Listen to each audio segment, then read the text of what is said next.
Nous sommes en direct sur la page Facebook de condolégal.com. François Sellier qui vous parle, je suis l'animateur de cette web radio.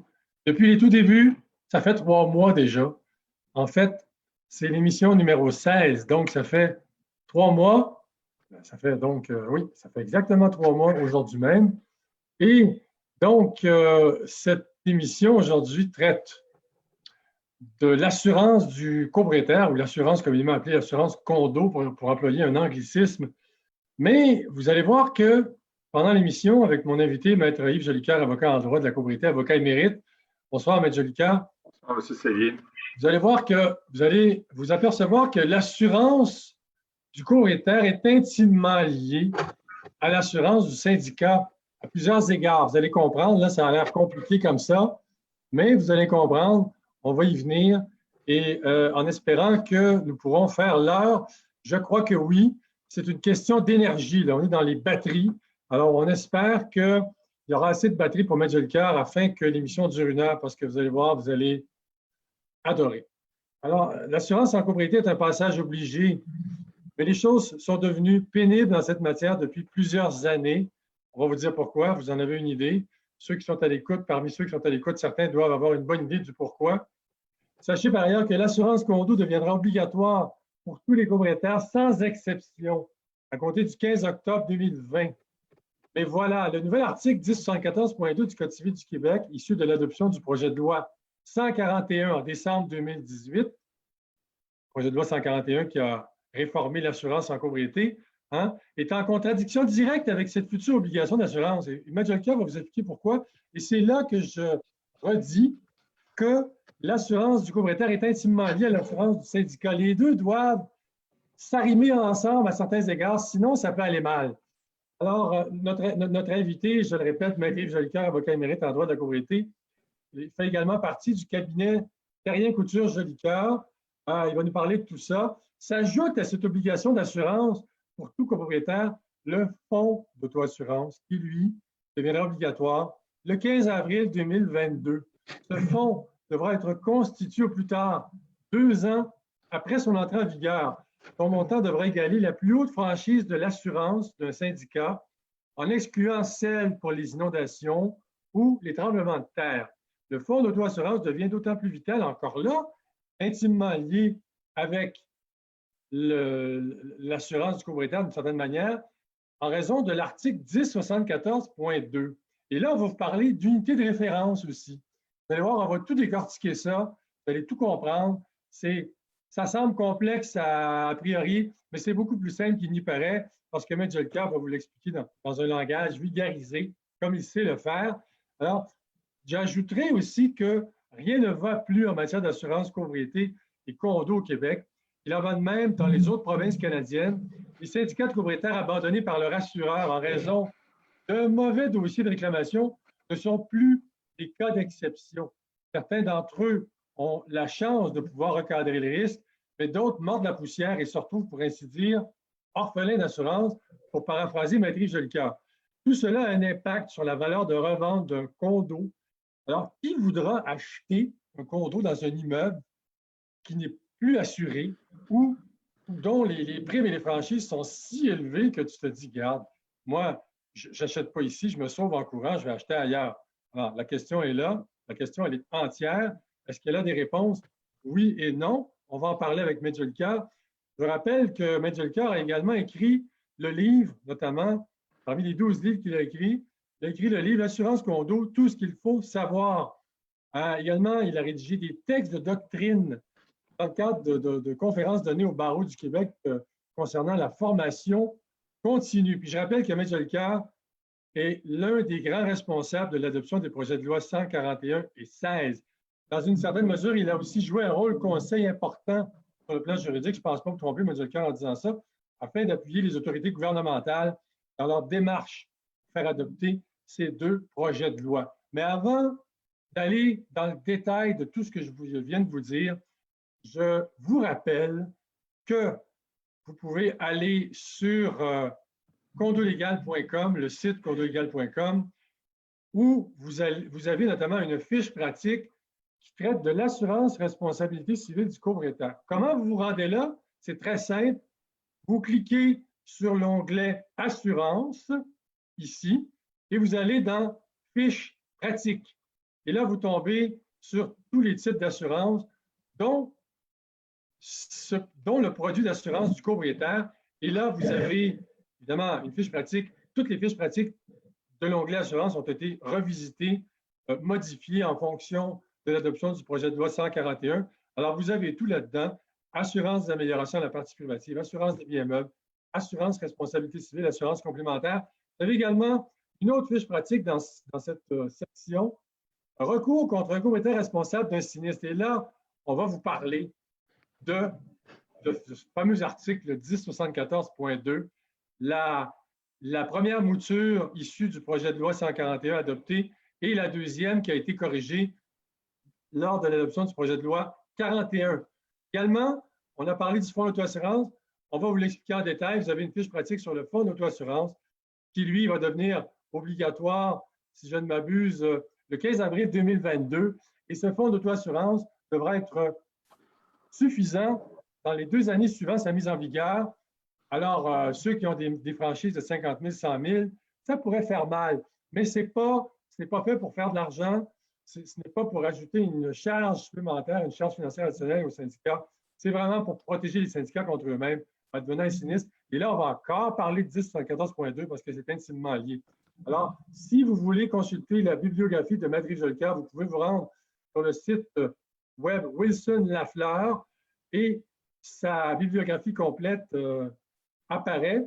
Vous devez taper le mot-clé ici, Yves Jolicoeur, recherche dans le catalogue, et vous avez tous ces ouvrages. Il en a fait plusieurs, hein? L'assurance condo, les travaux en condo. Et là, Maître Jolicoeur, comme première question, en fait, comme première information qu'il faudrait donner aux auditeurs, justement concernant ce livre, c'est de ne pas acheter la version actuelle parce que vous allez la bonifier, la revamper dans le cadre d'une nouvelle édition, n'est-ce pas? Oui, effectivement. Merci, M. Sayed, de votre invitation de ce soir. Effectivement, l'ouvrage que j'ai publié il y a quelques années chez Wilson Lafleur doit être adapté à la réalité des réformes législatives en matière d'assurance copropriété. Donc, on est actuellement à l'œuvre pour le faire. Et si tout va bien dans l'écriture, nous devrions être en mesure de lancer l'ouvrage dès le mois d'octobre prochain.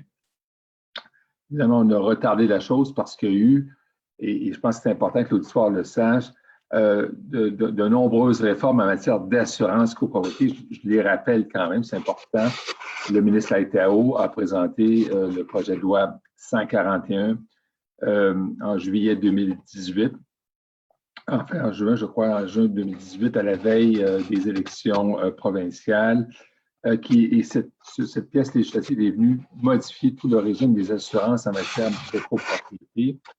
On a eu par la suite une correction faite par l'actuel gouvernement, la CAQ, avec le projet de loi 41 qui est venu, dans le fond, corriger une rédaction qui n'était peut-être pas tout à fait adéquate des articles de loi. Entre-temps, on a eu un règlement qui est venu préciser la portée des obligations prévues dans le Code civil du Québec.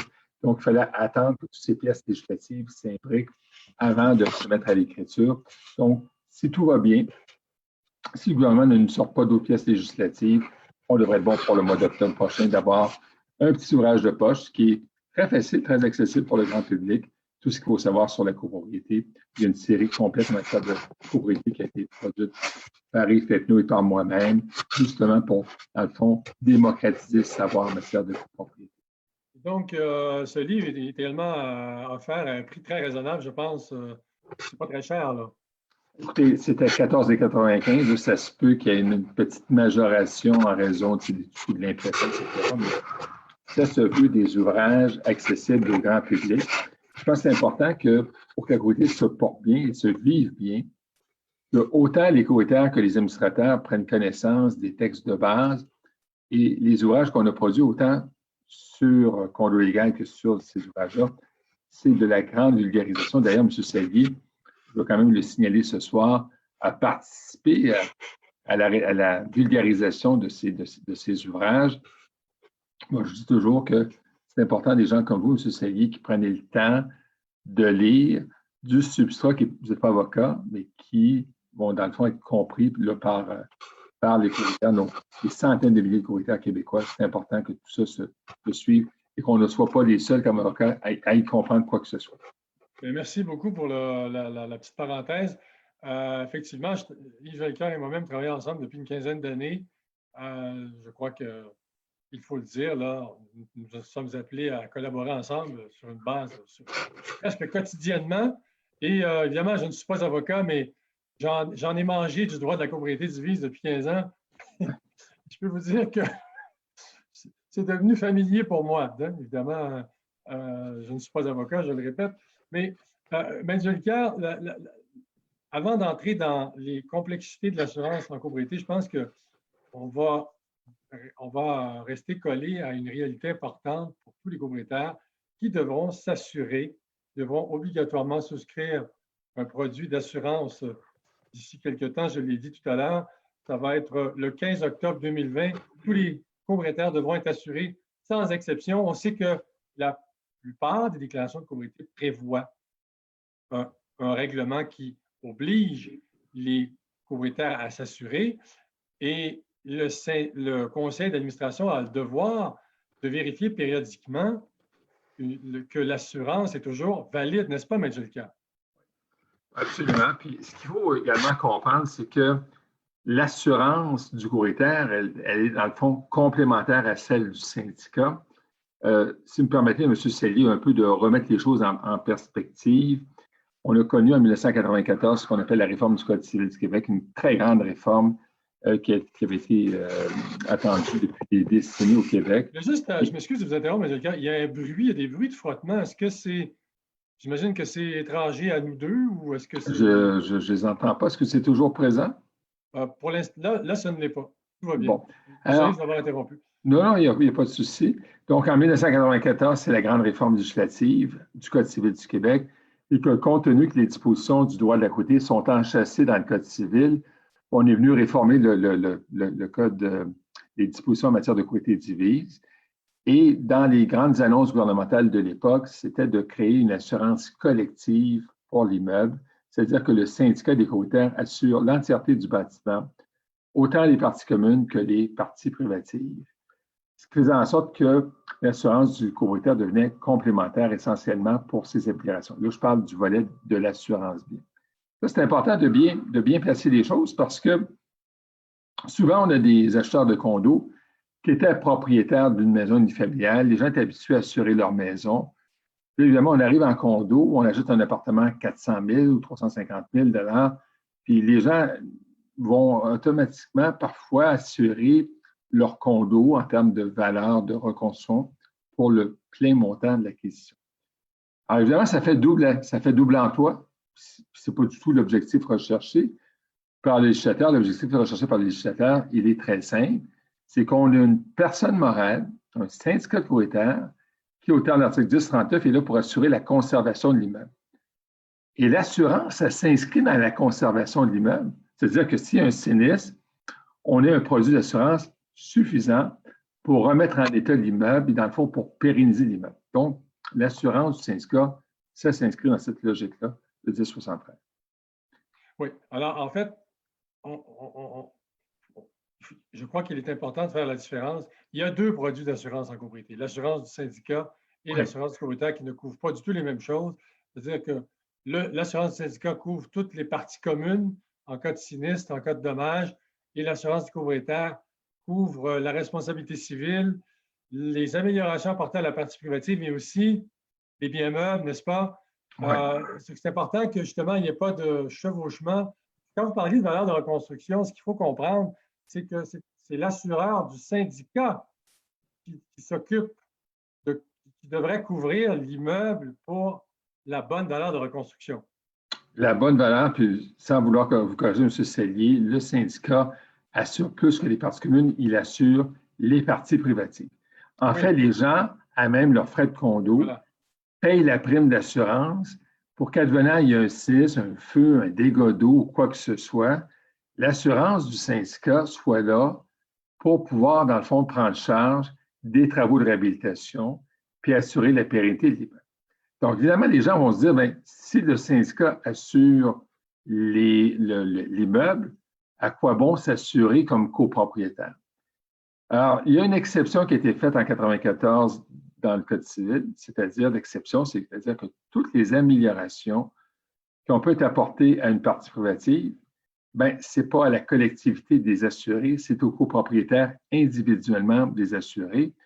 Et le pourquoi de cette réalité, c'est que, évidemment, si vous avez un copropriétaire qui a des goûts luxueux et qui décide de mettre beaucoup d'argent en termes d'amélioration dans son appartement, bien, ce n'est pas aux autres copropriétaires à payer à même leur charge commune la majoration du coût d'assurance pour ces améliorations-là. Donc, il y a une logique est assez compréhensible.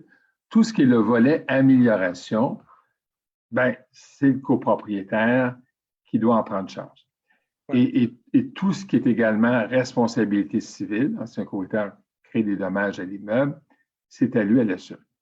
Bon, évidemment, ça, c'est dans un monde parfait où on a un produit d'assurance qui est absolument, totalement, qui couvre totalement le bâtiment. Et ce n'est pas la réalité, parce qu'on le sait, vous l'avez d'ailleurs signalé, M. Cellier, précédemment, on vit au Québec, pas juste au Québec, une réalité du monde de l'assurance où les franchises sont de plus en plus importantes.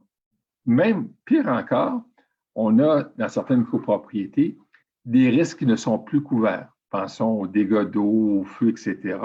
Moi, j'ai vu des immeubles, plus d'assurance pour le feu, parce que les gens avaient des foyers non conformes dans l'immeuble. L'assureur s'est dit, ben moi, je ne couvre plus ça.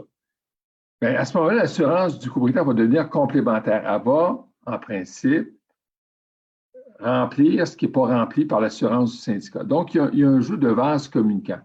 Si mon assurance du syndicat est défaillante, mais moi, il faut que mon assurance comme copropriétaire bouche les trous entre les deux. Donc, moi, je dis toujours, si vous êtes copropriétaire et vous voulez adéquatement vous assurer, la chose à faire, c'est de demander une copie de la police d'assurance à votre syndicat de la copropriété et de la remettre à votre courtier d'assurance pour qu'il vous assure de façon complémentaire. Donc, faire en sorte qu'il n'y a pas des trous qui ne sont pas couverts. C'est très, très important de comprendre. Et ça, en copropriété, les gens ne le comprennent pas. Et le rôle des administrateurs, c'est justement d'expliquer à leurs copropriétaires l'importance d'avoir un produit d'assurance adéquat et conforme à la loi. Oui, tout à fait. Et qu'est-ce qu'un copropriétaire devrait surveiller lorsqu'il souscrit une assurance du copropriétaire, là? Qu'est-ce qu'il doit surveiller pour être certain de souscrire le bon produit? Bien, dans un premier temps, je me répète, là, tout ce qui est le volet des améliorations, ce n'est pas pris en charge par le syndicat. Et vous en avez dit ces mots. Les syndicats de copropriétaires avaient jusqu'au 13 juin dernier pour faire un descriptif de leur partie privative.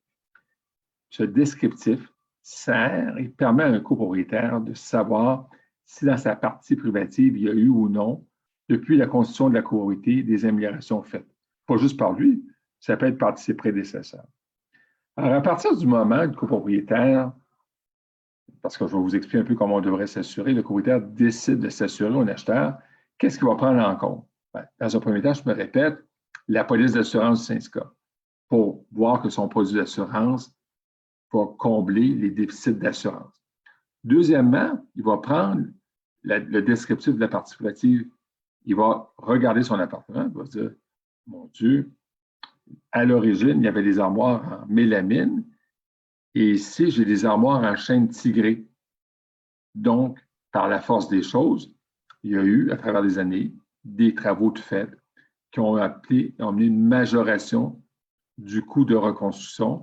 Et ça, le copropriétaire doit évaluer le coût des améliorations qui ont été faites depuis le début. Évidemment, je suis dans le volet de l'assurance bien, l'assurance du bâtiment. Donc, moi, je dis souvent en assurance, on ne magasine pas les assurances, on cherche le produit adéquat en fonction de nos besoins. C'est ça l'exercice qui doit être fait. Donc, ça, évidemment, là, je suis sur le volet du copropriétaire. Là, en plus, ben, la loi, vous l'avez adéquatement signalé, M. Cellier, la loi vient de créer des obligations pour les copropriétaires d'avoir une assurance responsabilité. Ben, en fait, ça, ce n'est pas nouveau parce que la majorité des déclarations de copropriété l'exigent déjà. La majorité des déclarations de copropriété exigent bien souvent que les copropriétaires aient une assurance responsabilité civile d'1 million, voire de 2 millions. Alors, évidemment, si la déclaration parle de 2 millions alors que la loi exige 1 million, bien, il faudra suivre la déclaration de copropriété parce que le texte contractuel peut être supérieur, mais jamais inférieur. En d'autres mots, si la déclaration de copropriété prévoit une assurance responsabilité de demi-million et que la loi vous en demande de 2 millions, bien, il faudra suivre minimalement les obligations prévues par la loi. J'ai deux questions, M. Lucas, posées par autant d'auditrices. La première, c'est faut-il voter un règlement pour obtenir une preuve d'assurance des copropriétaires si ce n'est pas dans la déclaration, dans le règlement de l'immeuble? La réponse est oui. La réponse est oui. D'ailleurs, M. Sellier, le cabinet, on a accompagné des centaines de syndicats de copropriétaires dans leurs unités de référence et justement, on prévoyait une disposition réglementaire lorsqu'elle n'existait pas qui permettait au conseil d'administration d'exiger, sous peine d'amende d'ailleurs, copie de la police d'assurance. Est-ce que c'est la même chose pour le CA par exemple, un CA, un conseil d'administration fait engager des travaux dans la copropriété, peu importe que ce soit pour une partie commune à usage restreint ou une partie commune, est-ce qu'il faut un règlement de l'immeuble pour exiger une preuve d'assurance du sous-traitant qui va venir faire les travaux? Non, parce que ça reste de la prérogative du conseil d'administration que les entrepreneurs qui interviennent dans la copropriété soient adéquatement assurés. Okay. Ce qui est important, c'est tout le volet de l'assurance du copropriétaire. Ça, là-dessus, il faut que votre déclaration de copropriété soit adéquate. Imaginez, M. Sellier, que dans votre copropriété, qui a été construit en 1990, on est l'ancien régime de loi. Ben, tout ça, c'est devenu caduc, là. Ça, c'est obsolète. Là, évidemment, il faut se démêler dans le cadre des textes de la loi nouvelle, puis d'avoir les couvertures d'assurance adéquates. Alors, juste pour revenir tout à l'heure à l'assurance syndicale qui couvre les parties communes, mais qui couvre aussi les parties privatives, j'aurais dû le dire. En fait, ce qu'il faut comprendre, c'est que, paradoxalement, ironiquement, les parties privatives sont aussi des parties communes. Je veux dire, j'entends par là que les murs porteurs, en fait, toutes ces choses-là, c'est important que les auditeurs le sachent, et qu'effectivement, l'assurance syndicale, la seule chose qu'elle ne couvre pas, ce sont les améliorations apportées à la partie privative. Et M. Leclerc, là-dessus, il y a quelque chose de paradoxal dans la nouvelle loi qui oblige les copropriétaires à souscrire une assurance responsabilité civile à partir de, on a donné la date tout à l'heure. Ce qu'il y a de paradoxal, c'est que, en même temps, l'article 1074.2 fait l'objet d'une interprétation par les assureurs qui fait en sorte que pour qu'un assureur de copropriétaire paie la franchise en cas de sinistre, si le sinistre provient de son unité, le syndicat doit démontrer la faute du copropriétaire. Pourriez-vous nous en parler un petit peu de ça? C'est important que les gens comprennent. Oui, bien écoutez, ça, c'est le texte qui est sorti de 141, c'est-à-dire qu'on a voulu corriger un dysfonctionnement en matière d'assurance qui émanait notamment de certaines interprétations d'assureurs. On a voulu corriger des choses, mais en les corrigeant, on a, je vous dirais, un peu gâché la sauce. Le gouvernement, le ministre Laitao, dans son projet de loi, a produit un texte de loi, on pourra peut-être regarder plus tard, M. Sellier, où on dit que le syndicat ne peut revendiquer d'un copropriétaire les montants qui sont relatifs à la franchise, sauf s'il a commis une faute. C'était le texte de loi qui a été présenté par des libéraux. Bon. Juste que vous sachiez, ça a créé des dysfonctionnements économiques importants dans les copropriétés parce que les sinistres qui sont assez récurrents, c'est notamment les chauffe-eau qui brisent et qui finalement occasionnent des dommages dans les unités qui sont en dessous de celles du copropriétaire concerné et qui, des fois, créent des dommages importants. Dans un domaine où les franchises sont de plus en plus importantes, on vous a parlé de 50, 100 000 bien, normalement, ces sommes-là étaient payées par l'assureur du copropriétaire en responsabilité civile. À partir de décembre 2018, soit à partir de l'entrée en vigueur de la nouvelle mouture de 74.2, les assureurs se sont dit le mot, s'il n'y a pas une faute directe d'un copropriétaire, nous, les assureurs des copropriétaires en responsabilité civile, on ne paye plus. Parce que tu étais payé avant, tu n'étais plus payé. Évidemment, ça a amené des désordres dans la trésorerie des syndicats parce que c'est ces syndicats qui devaient payer des montants des franchises importantes. Il y a eu un tollé de protestation jusqu'à Québec pour dire que le texte qui avait été produit par le gouvernement libéral était un texte qui était, dans le fond, loin d'être avantageux pour les syndicats de propriétaires.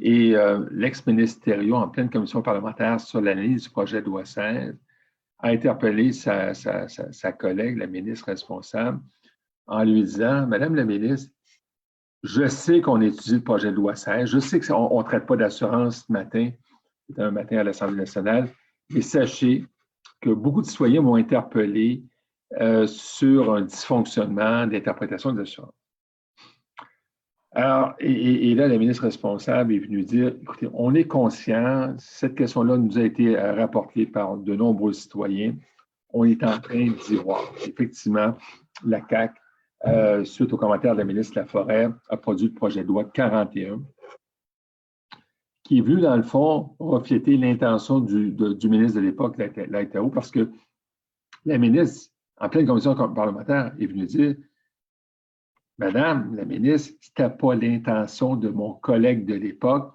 de déresponsabiliser les copropriétaires.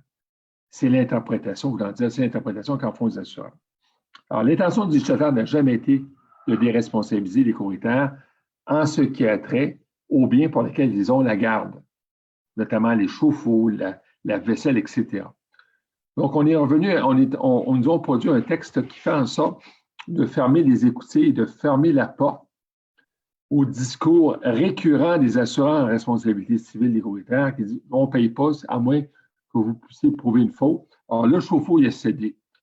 Ce qui est triste un peu, c'est que le gouvernement du Québec, enfin, notre Assemblée nationale, envoie un signal très clair aux assureurs en responsabilité civile.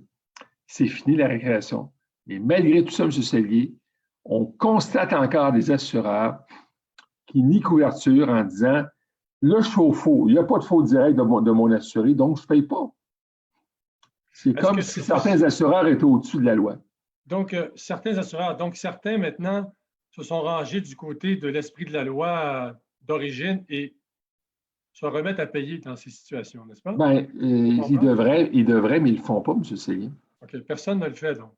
Personne. Non. OK. Personne ne le fait. Alors, ça peut mettre à mal les finances d'un syndicat de copropriétaires qui doit assumer la franchise. Et là, on arrive à l'autre élément intéressant et important du fonds d'auto-assurance qui va devenir obligatoire, lui aussi, en 2022. Hein?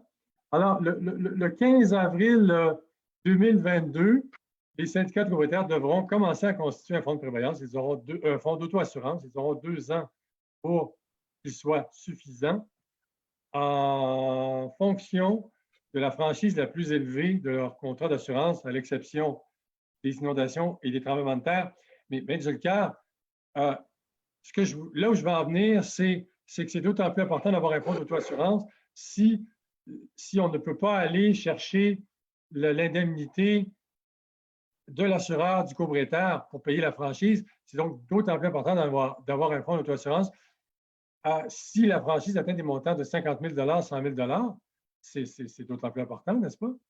Je veux d'autant plus important parce qu'il faut se mettre en perspective que vous êtes copropriétaire un beau samedi matin, vous avez une chute d'eau sur la tête et votre appartement est durement affecté par un dégât d'eau occasionné par votre voisin de l'étage supérieur. Bien, il faut comprendre que ces copropriétaires-là, ils ont le droit de jouissance dans leur logement. Si le syndicat n'a pas les sommes requises pour faire les travaux, ils vont bien avoir l'indemnité d'assurance du syndicat, de l'assureur du syndicat, mais s'il y a un 50 000 $, qu'est-ce que ça a comme conséquence? C'est que les conseils d'administration vont retarder les travaux de réhabilitation des parties privatives. Ouais.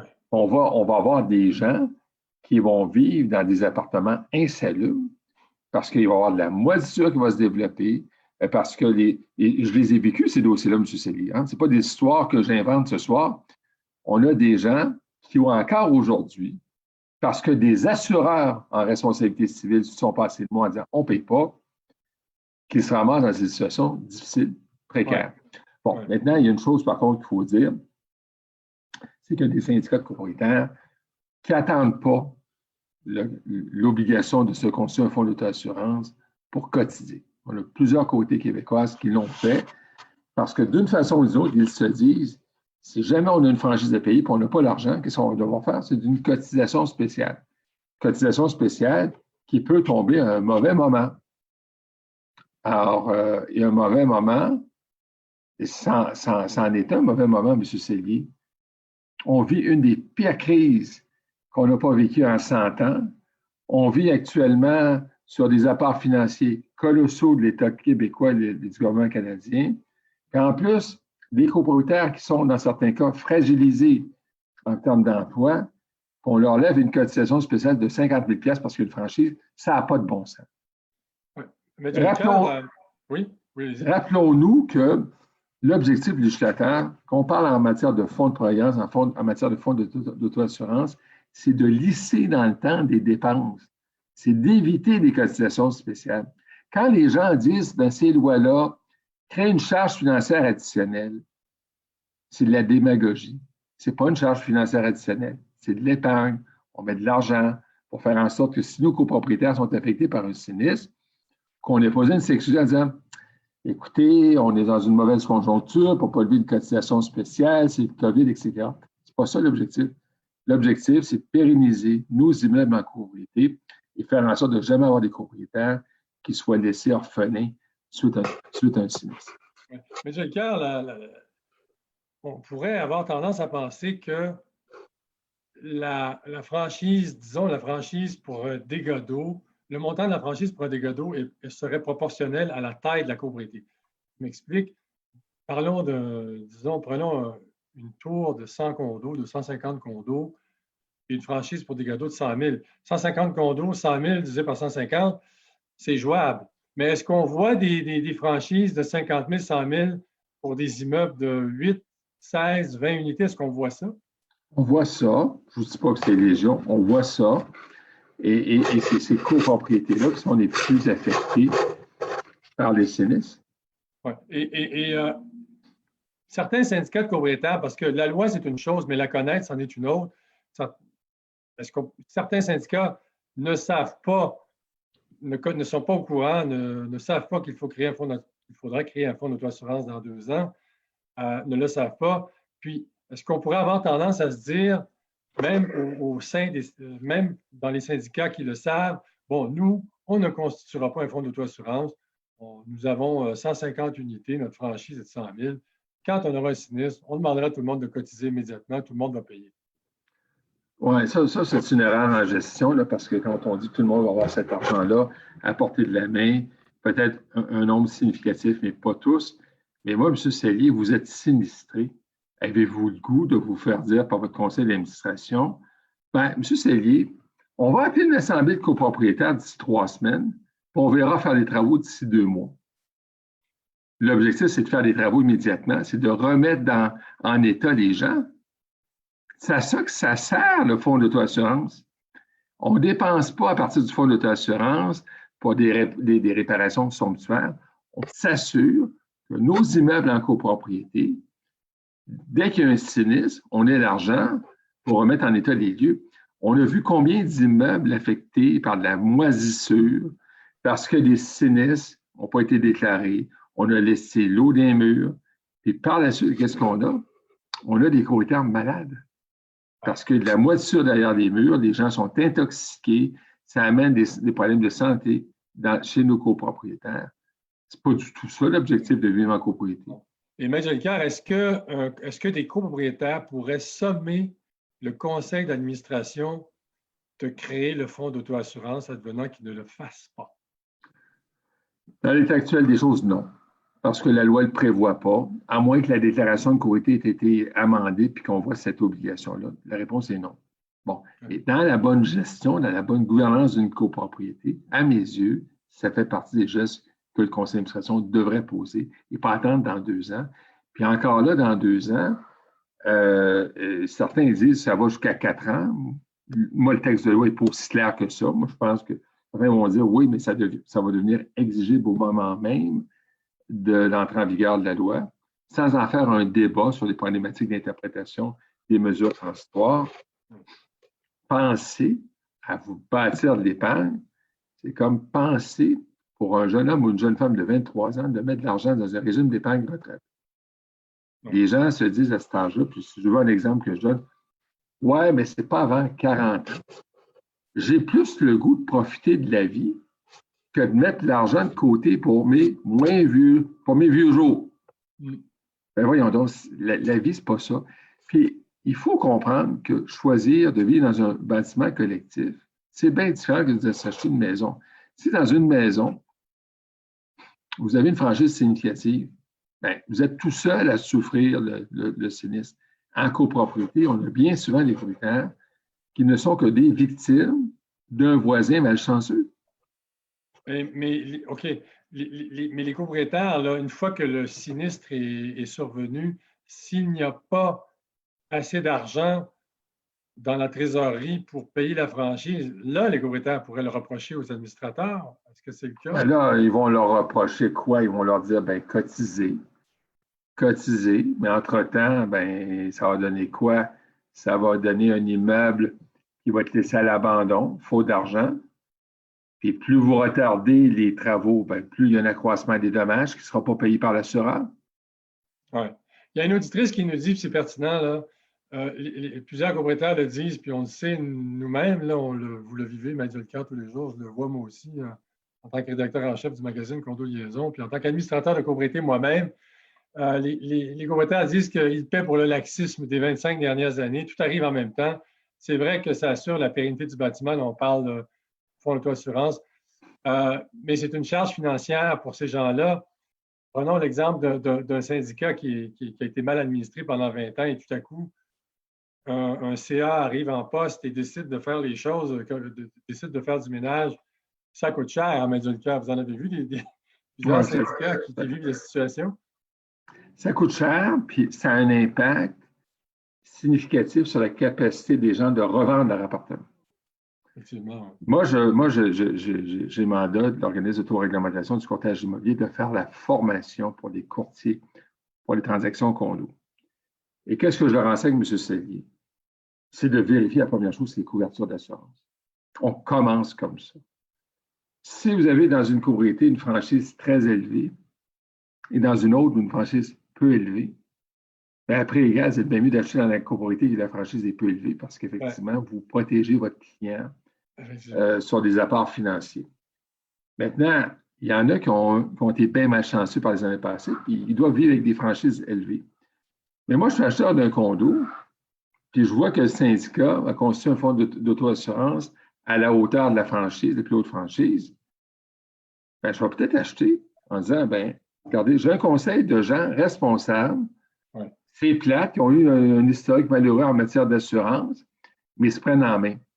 La bonne gouvernance d'une copropriété, tranquillement, va être un élément pris en considération par les acheteurs de condos et tranquillement va avoir un impact direct sur la valeur de revente des condos.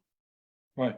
On a, tu sais, M. Sellier, vous l'avez soulevé, on est dans un monde où c'est presque un privilège d'avoir une assurance en matière de copropriété. Ouais. On est dans un monde aussi où les assureurs décident du jour au lendemain de quintupler les primes. Ils peuvent le faire. On l'a vu en Colombie-Britannique, on l'a vu à Fort McMurray. Et il y a des gens qui ont perdu leur condo parce qu'ils n'étaient pas capables de suivre les primes d'assurance. La bonne gestion, la bonne gouvernance, c'est de contrôler le risque associé d'être copropriétaire en matière d'assurance. C'est simplement ça. Alors, une autre question d'une auditrice, je vous lis ce qu'elle a écrit. Pour le condo, pour les copropriétés par phase, chaque phase a son assurance. Le commun, là, on parle de la copropriété horizontale. Quand il y en a une, elle a une assurance elle aussi. Et chaque copropriétaire a son assurance. Est-ce que les copropriétaires doivent avoir la copie de l'assurance de leur phase?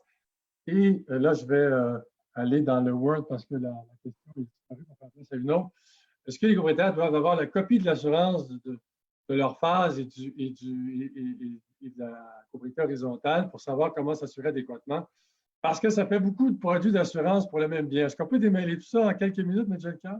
Oui, écoutez, oui, effectivement, en quelques minutes, c'est un peu compliqué, je ne vous cache pas, mais il existe une méthode en termes de façage qui s'appelle la méthode des déclarations qui ont été dites concomitantes.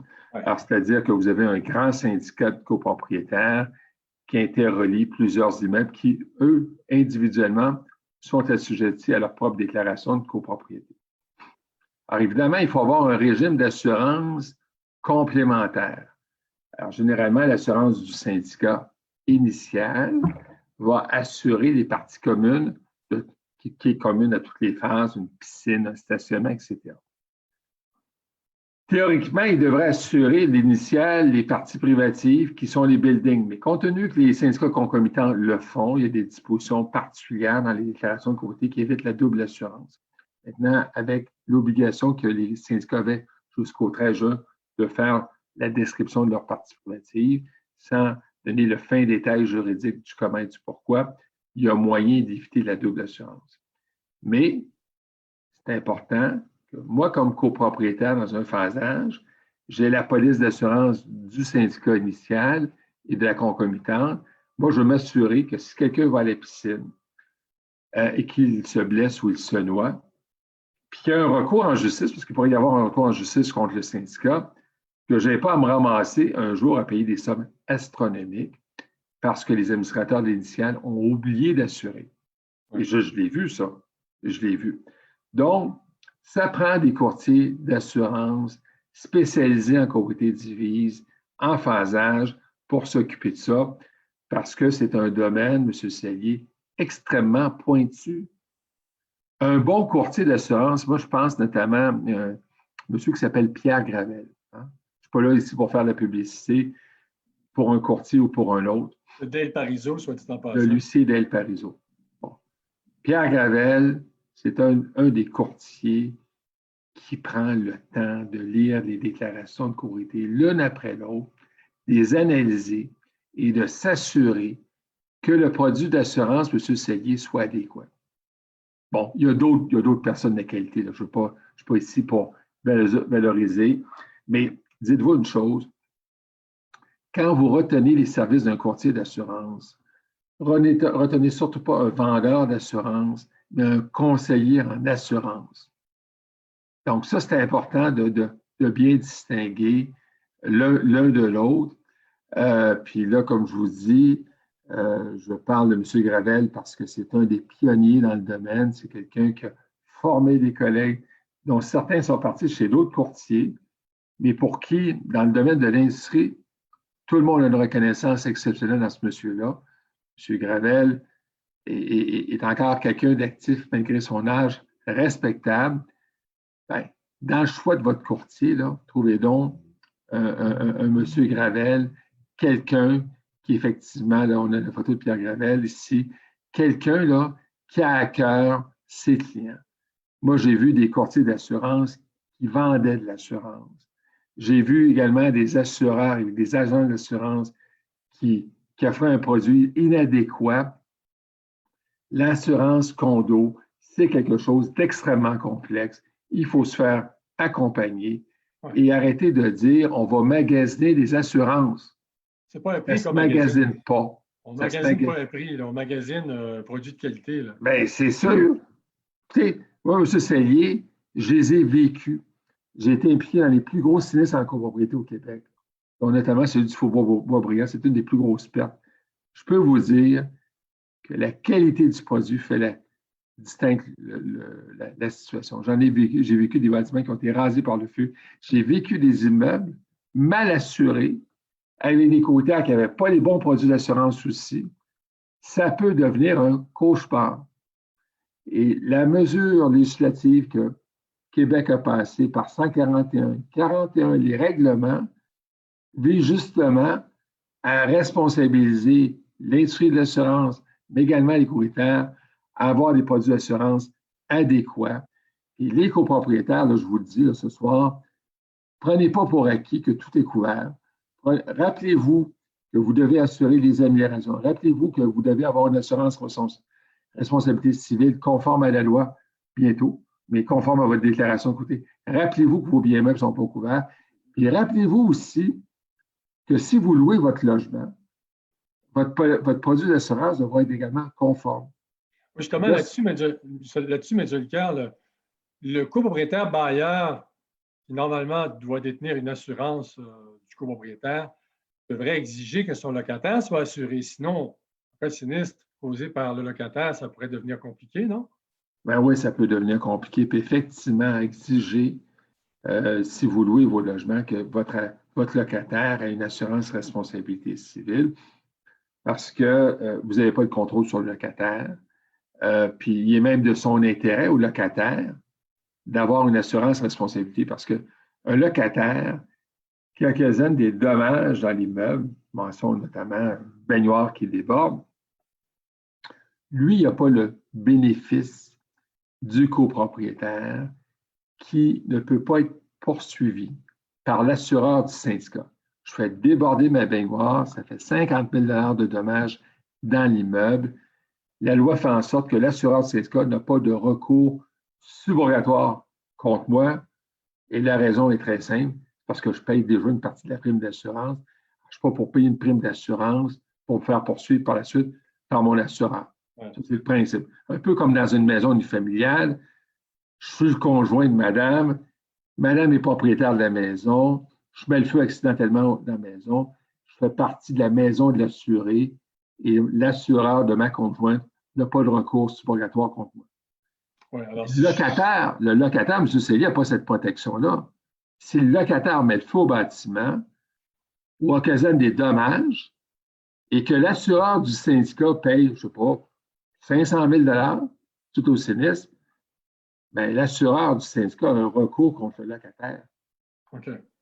Puis là, ce qui est triste au Québec, le gouvernement du Québec ne nous a malheureusement pas trop écouté là-dessus, c'est que contrairement à la France, il n'y a aucune obligation prévue par la loi pour le locataire de s'assurer. Alors, donc, c'est au copropriétaire locataire d'être discipliné puis de protéger également ses propres locataires sur les conséquences de sinistres générés par ces derniers. Il y a une autre question d'une auditrice, d'ailleurs, un autre commentaire qui nous provient d'une auditrice. Elle dit, ouais, quand on fait du rattrapage dans une copropriété qui a mal été administrée pendant 20 ans, ça coûte cher et on ne se fait pas aimer. Alors, je compatis avec vous, chère madame, parce que en tant qu'administrateur de copropriété, moi-même, je peux vous dire que des fois, on ne se fait pas aimer parce qu'on prend des décisions impopulaires, mais normalement, les gens sont raisonnables, les majeurs et vaccinés, comme dirait l'autre, et ils se rangent derrière le gros bon sens, sauf exception, évidemment. Mais effectivement, les administrateurs ont une tâche ingrate. Je l'ai dit dans une émission précédente, je le redis. Ce n'est pas toujours facile. Ce sont les administrateurs qui reçoivent les fleurs, mais aussi les pots, il faut le dire. Alors, une autre question. La loi, c'est bien beau, on en parlait, M. Leclerc, juste avant de commencer la web radio. Mais qui se charge de veiller à ce qu'elle soit appliquée en copropriété? Il n'y a pas de police, il n'y a pas de Sûreté du Québec, la police de Montréal ne viendra pas voir si vous avez bien assuré votre immeuble. En fait, la loi la plus puissante actuellement, c'est la loi du marché. Qu'est-ce que c'est cette loi du marché? C'est-à-dire un acheteur vigilant va scruter avant l'achat l'état en termes de gestion de la copropriété. Alors, il est à prévoir, M. Sellier, que des condos, là, certains condos seront plus vendables dans quelques années sur le marché en raison du déficit dans la gestion, l'accumulation d'un fonds de croyance insuffisant.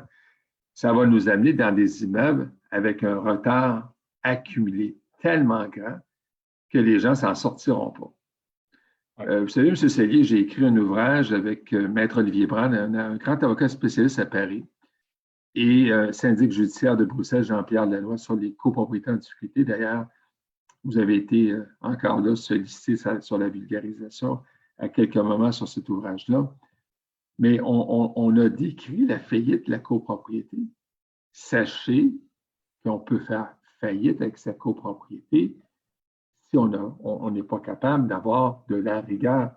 Puis l'inconvénient, M. Sellier, de la copropriété, c'est que, voilà l'ouvrage, l'ouvrage qui a fait l'objet de grandes conférences à Paris et à Bruxelles. J'ai participé à des conférences là-dessus, primées par les par les médias français et belges comme ouvrage de référence. Les gens ne comprennent pas que de bons administrateurs, ce sont des gens qui sont là pour sauvegarder l'intérêt collectif, mais l'intérêt individuel des copropriétaires et la valeur intrinsèque de leur appartement. Vous savez, c'est difficile d'être administrateur. Puis moi, je lève mon chapeau à ceux qui le font au Québec. Là, on a des milliers de syndicats de copropriétaires. C'est parfois ingrat de dire à un voisin, tu ne peux pas faire ça, tu dois faire telle chose, ainsi de suite. Alors que le soir, comme tout être humain, l'administrateur, c'est quelqu'un qui a le droit à sa propre paix intérieure, c'est quelqu'un qui n'est pas forcément dans le goût de s'expliquer sur des gestes qu'ils ont faits. Ce n'est pas facile, mais pour ceux qui s'investissent adéquatement, j'invite les copropriétaires à lever leur chapeau à l'égard de ces milliers d'hommes et de femmes qui, au Québec, font ce job-là. Font ce travail, effectivement, bénévolement pour la plupart. Quoique, on entend dire, en fait, je crois comprendre que certains administrateurs sont rémunérés selon la formule jeton de présence, c'est-à-dire que les administrateurs peuvent, à chaque réunion du CA, sont rémunérés un montant selon un montant forfaitaire qui varie. Donc, je crois que, êtes-vous d'accord, M. Delca, pour dire que les administrateurs devraient demander une rémunération pour le travail qu'ils font, qui est souvent ingrat. Est-ce qu'ils méritent d'avoir cette rémunération, selon vous? Ouais, tout dépend du degré d'implication qu'ont les administrateurs. Vous savez, M. Sellier, j'ai créé des formations de fonds pour les administrateurs de copropriété, notamment un cours sur les assurances qui malheureusement a été suspendu en raison de la COVID-19, mais qui va reprendre dès que nos problématiques de confinement vont être réglées. Moi, j'œuvre dans un cabinet, M. Sellier, qui a des places d'affaires à travers la province de Québec, là, de Québec, Sherbrooke, Laval, Brossard. Donc, on a des places d'affaires pour accueillir dans les mois qui viennent là, des gens, des formations qui vont reprendre, notamment celles sur l'assurance, formation d'une journée. Bien, ces gens-là qui s'investissent, là, qui mettent du temps, bien, moi, je pense qu'effectivement, une rétribution, c'est un geste qui est très symbolique. Ça relève de la reconnaissance des copropriétaires pour l'engagement de ces gens-là. Ça ne compensera jamais, mais jamais, économiquement, le temps que ces gens-là mettent bénévolement. Parce que vous savez, être administrateur de copropriété, M. Sellier, vous le savez, vous l'êtes, c'est des centaines d'heures, c'est de vivre le soir en se couchant à se dire, ah oui, mais il y a telle dépense, comment les copropriétaires vont la vivre. Donc, on a une problématique d'assurance cette année, on ne veut pas renouveler. Je dois dire à mon voisin de me remettre sa police d'assurance comme copropriétaire, il ne me l'a pas remis. Il m'a dit oui, mais il ne me donne pas. Je suis obligé de relancer. J'ai peut-être pas le goût, moi, comme administrateur, d'interpeller mon voisin quand je suis dans une copropriété de 6 logements pour le rappeler à l'ordre. Parfois, on a également des conseils d'administration qui ont la chance de se faire accompagner par des gestionnaires de qualité qui allègent leur tâche. Alors, encore là, les gestionnaires de copropriété, il faut qu'ils sachent tout ça, ces règles en matière d'assurance. Un bon gestionnaire de copropriété, puis ça, c'est peut-être un message que je veux passer ce soir, c'est une société qui va avoir développé une fine expertise dans l'assurance, qui va pouvoir adéquatement accompagner le conseil d'administration dans cette démarche, en amont, en souscription d'assurance, en aval lors du sinistre, puis également être en mesure d'avoir une copie de toutes les polices d'assurance des copropriétaires, parce qu'advenant qu'il y a un sinistre, lorsqu'on a toutes les pièces du puzzle entre nos mains, le règlement de sinistre se fait plus rapidement. Bien, effectivement, on évite les retards en indemnisation, les retards en travaux. On sait que quand un sinistre survient, tout le monde veut que ça se règle rapidement. Hein? Et là, la pression est sur les administrateurs, encore une fois, qui doivent gérer tout ça et le faire d'une main de maître. Donc, justement, on sort un peu du cadre de l'assurance, mais la gestion de sinistre, ça se prépare à mettre du camp. Oui, ça se prépare parce que le Code civil prévoit tout un mécanisme autour. D'ailleurs, on a une fiche pratique sur le site Conlo Légal, on parle de la gestion des sinistres. Mais ce n'est pas le même stage parce que c'est drôle, la gestion de sinistre arrive toujours au mauvais moment. C'est le 24 décembre, là, que ça, tuyau qui brise, tuyau qui a gelé dans un mur en plein mois de janvier. Et là évidemment, c'est le branle-bas de combat. Et lorsque c'est une copropriété qui est en autogestion, Ouais. à quelle porte cogne-t-on?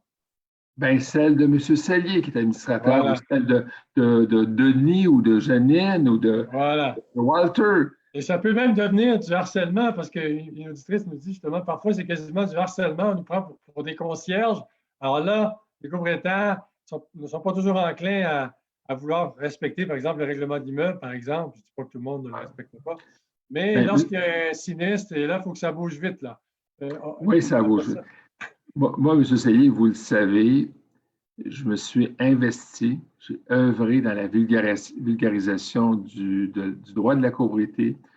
On a un site qui s'appelle Condo Légal, il y a des fiches de vulgarisation.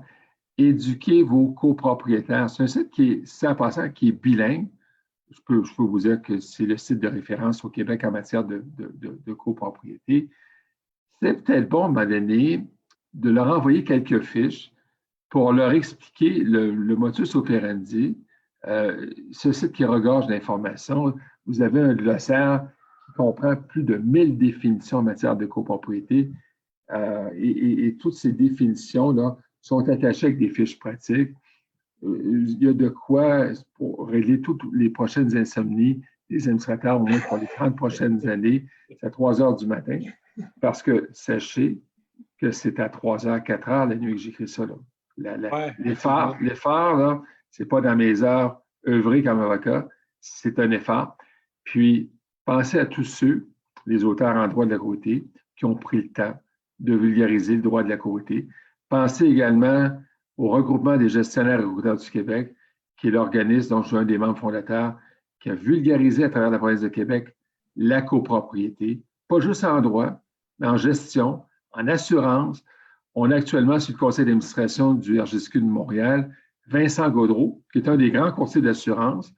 Moi, quand j'ai des courtiers qui ont la misère à se trouver, M. Gaudreau est toujours là pour lever la main en disant on va le régler le problème. Donc, tous ces acteurs-là font en sorte que la copropriété québécoise se vit mieux ou se vit moins mal et elle se pérennise. Et je pense qu'on a parlé d'un sujet d'assurance ce soir qui est très complexe, mais il faut amener nos copropriétaires à comprendre pourquoi on essaie d'avoir une copie des polices d'assurance, puis on est là pour les protéger contre eux autres mêmes. Oui, effectivement. Il nous reste 2 minutes, là. 2 minutes, Maître Jolicoeur, on va essayer de les mettre à profit au maximum.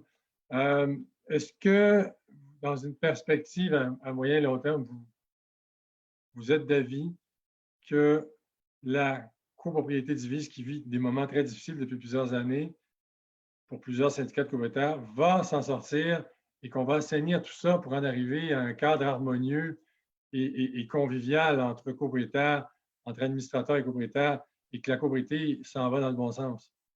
Bien, on sait que la ministre Laforêt a fait un travail assez exceptionnel avec le projet de 16. On sait que Mme Thériault, qui est sa prédécesseur aussi, avait créé l'amorce, mais ce sont des mesures législatives qui sont malheureusement timides encore. La notion de carnet d'entretien n'est pas obligatoire. Les études de fonds de croyance ne sont pas obligatoires. Et si on veut gérer les risques en copropriété, bien, il ne faut pas attendre que ces mesures législatives soient obligatoires pour les mettre en œuvre immédiatement. Il faut avoir nos carnets d'entretien dans nos immeubles. Il faut gérer les risques en amont. Parce que je peux vous dire une chose ce soir, M. Sellier. Moi, je suis confiant que nos milliers d'administrateurs, la main sur le cœur, vont faire la différence. Mais on a un marché de l'assurance qui se dégrade. Moi, je vois actuellement des cas d'immeubles non assurés. Et qu'est-ce qu'on va faire avec ces syndicats orphelins d'assurance? Je pense que Québec va devoir réfléchir sur un régime d'assurance étatisé en matière de copropriété, faute d'avoir l'intérêt des assureurs qui, eux autres, se disent, à juste titre, pourquoi j'irai assurer de la copropriété alors que les syndicats ne savent pas s'administrer? Ouais. Pourquoi je leur ferais des réductions de primes d'assurance puis je réduirais leur franchise alors qu'ils n'ont pas, dans le fond, de discipline dans la gestion courante de leur immeuble? M. Jolicoeur, c'est une excellente conclusion et le timing est excellent. Il est 20 heures. Vous avez le sens du timing, bravo. C'est ça, M. Sali. C'est tout le temps qu'on avait. C'est fort intéressant. Je vous rappelle que mon invité cette semaine était Maître Yves Jolicoeur, avocat en droit de la copropriété, avocat émérite. Ce n'est pas la première fois qu'il vient à l'émission. C'est un habitué. C'est un habitué de longue date. Et il reviendra lors d'émissions ultérieures, de web radio ultérieures. Merci d'avoir été là. La semaine prochaine, on revient. Même heure, même poste, 19h en direct sur la page Facebook de condolégal.com pour une autre web radio sur la copropriété divise. Merci beaucoup. À très bientôt. Merci, Sali. Bonne soirée à tous. Merci, M. Jolicoeur. Au revoir. Merci à nos auditeurs.